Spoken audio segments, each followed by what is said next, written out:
how to unblock people on Instagram in Chrome.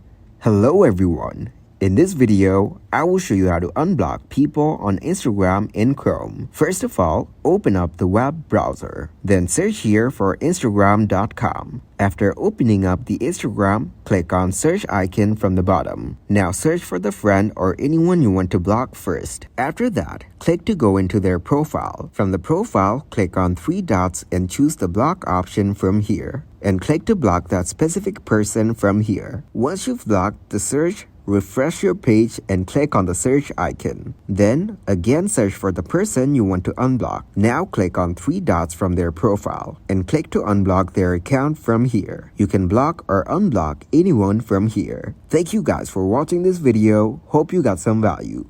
Make sure to like the video and subscribe to the channel to get notified for new videos.